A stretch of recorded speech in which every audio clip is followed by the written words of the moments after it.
노자가 말하는 인생 후반전의 지혜. 나이가 들수록 힘을 빼라. 노자는 왜 이런 얘기를 했을까요?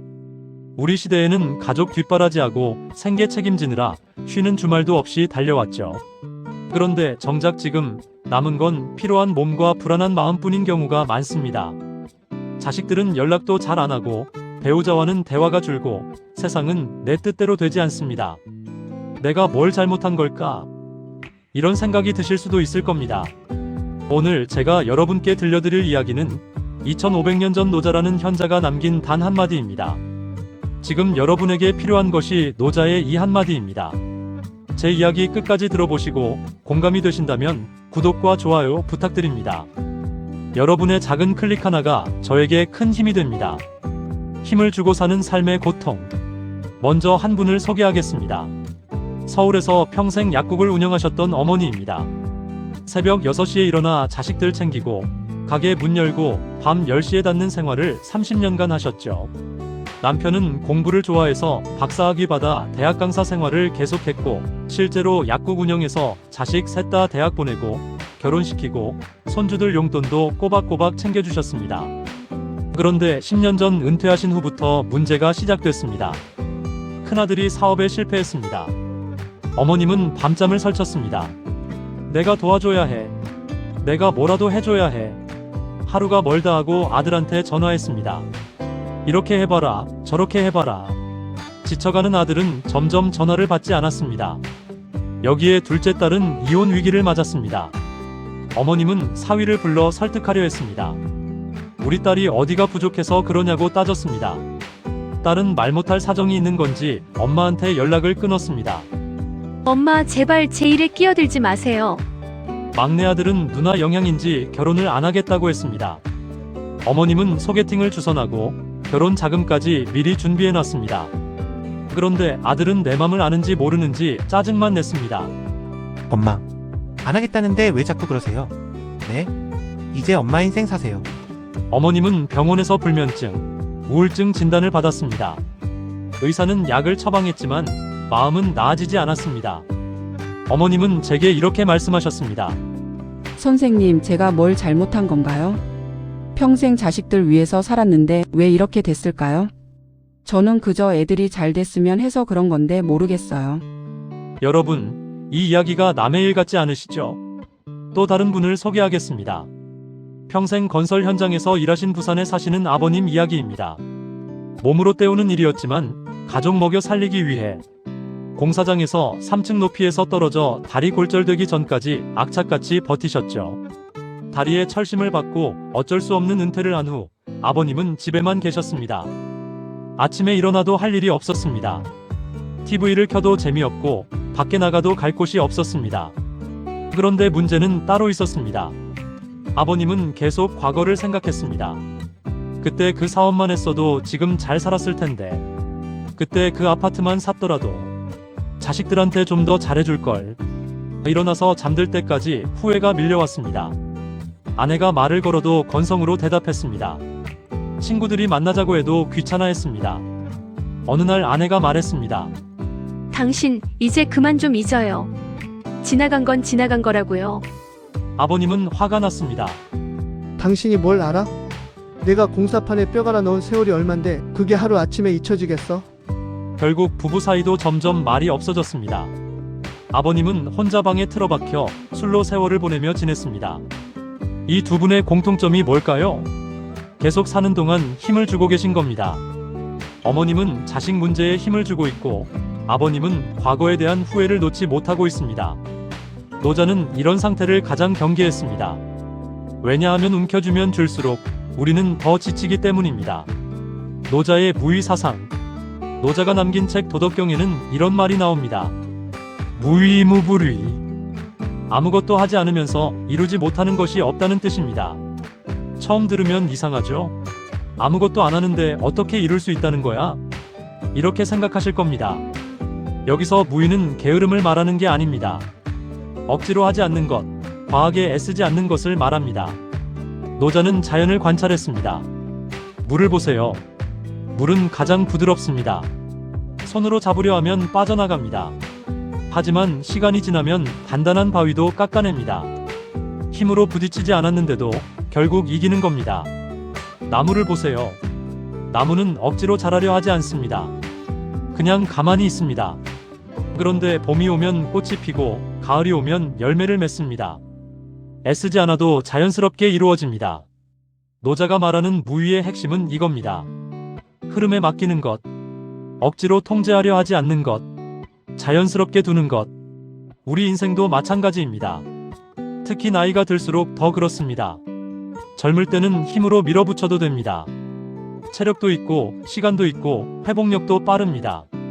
그런데 70대, 80대가 되면 달라집니다. 몸은 예전 같지 않습니다. 마음도 쉽게 지칩니다. 이때 여전히 힘을 주고 살면 몸도 마음도 다 망가집니다. 노자는 이렇게 말합니다. 딱딱한 것은 부러지고 부드러운 것은 살아남는다. 나이 들수록 부드러워져야 합니다. 힘을 빼야 합니다. 그래야 오래 갑니다. 힘을 뺐더니 달라진 삶. 그럼 다시 약사 어머님 이야기로 돌아가겠습니다. 어머님은 조금씩 변화를 시도했습니다. 자식들 일에서 한 발짝 물러나세요. 그냥 지켜만 보세요. 처음에는 못하겠다고 하셨습니다. 그럼 애들이 잘못되면 어떡해요? 하지만 결국 시도해 보셨습니다. 큰아들이 다시 사업을 시작했을 때 어머님은 전화하지 않았습니다. 조언하고 싶은 마음을 꾹 참았습니다. 대신 이렇게 응원 문자만 보냈습니다. 아들, 엄마는 내가 잘할 거라고 믿어. 힘들면 언제든지 연락해. 그게 끝이었습니다. 더 이상 간섭하지 않았습니다. 신기한 일이 일어났습니다. 며칠 후 아들이 먼저 전화했습니다. 엄마, 저 이번에 사업 축소하고 내실 있게 해보려고 하는데 어떻게 생각하세요? 어머님은 깜짝 놀랐습니다.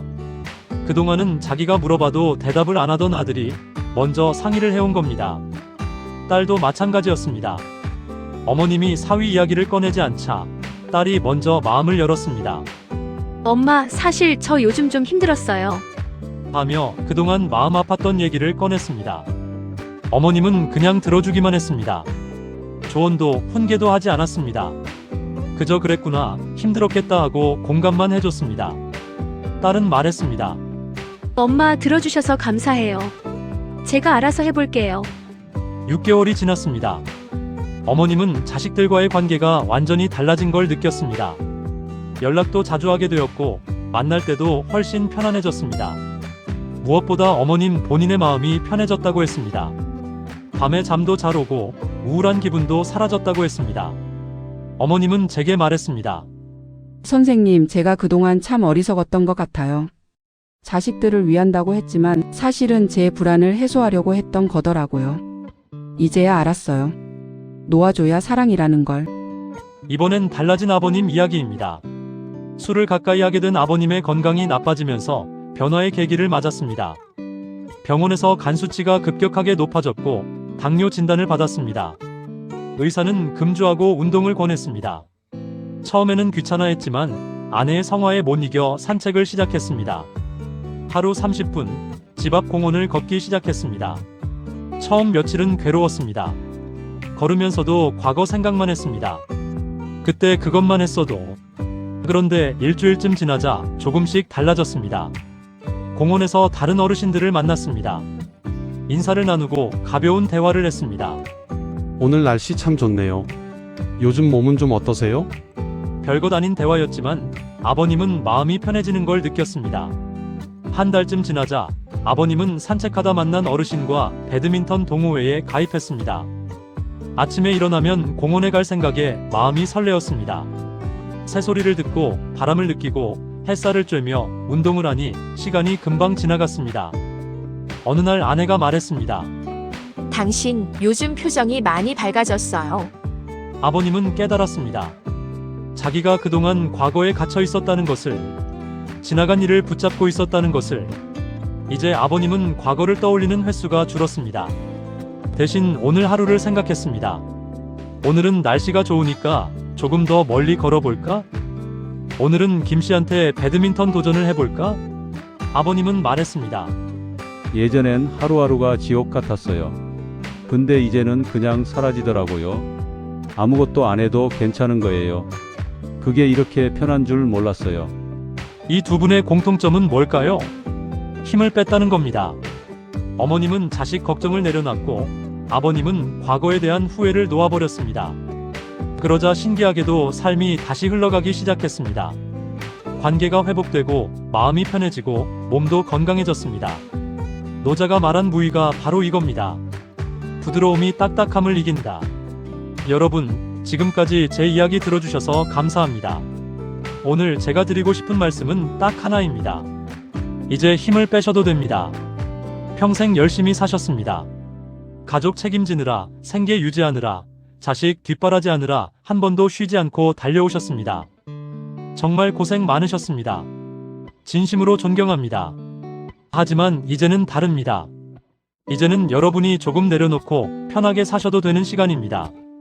어차피 자식들도 그들의 인생이 있는 겁니다. 여러분이 대신 살아줄 수 없습니다. 믿고 지켜봐주는 것만으로도 충분합니다. 과거 후회, 이제 그만 놓아주셔도 됩니다. 이미 지나간 일은 어떻게 할 수 없습니다. 그걸 계속 붙잡고 있으면 여러분만 힘듭니다. 지금 이 순간을 살아가는 게 더 중요합니다. 세상이 마음대로 안 된다고 화내지 않으셔도 됩니다. 세상은 원래 변합니다.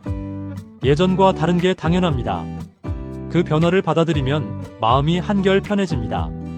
노자는 이렇게 말했습니다. 부드러움이 딱딱함을 이긴다. 여러분도 이제 부드러워지십시오. 완고하게 버티지 마시고 자연스럽게 흘러가십시오. 억지로 통제하려 하지 마시고 있는 그대로 받아들이십시오. 과하게 애쓰지 마시고 편안하게 머무르십시오. 그러면 신기하게도 삶이 다시 살아납니다. 관계가 회복되고 마음이 가벼워지고 몸도 건강해집니다. 여러분의 인생 후반전은 지금부터입니다. 이제부터는 잘하려고 애쓰는 삶이 아니라 편안하게 흘러가는 삶을 사시면 됩니다. 힘을 빼면 뺄수록 여러분은 더 자유로워질 겁니다. 오늘 하루도 무리하지 마시고 있는 그대로 소중한 자신을 아껴주시길 바랍니다. 여러분의 남은 인생이 평안하고 따뜻하길 진심으로 기도합니다. 오늘 영상이 도움이 되셨다면 구독과 좋아요 부탁드립니다. 여러분의 작은 응원이 저에게 큰 힘이 됩니다. 다음 영상에서 또 뵙겠습니다. 건강하세요. 감사합니다.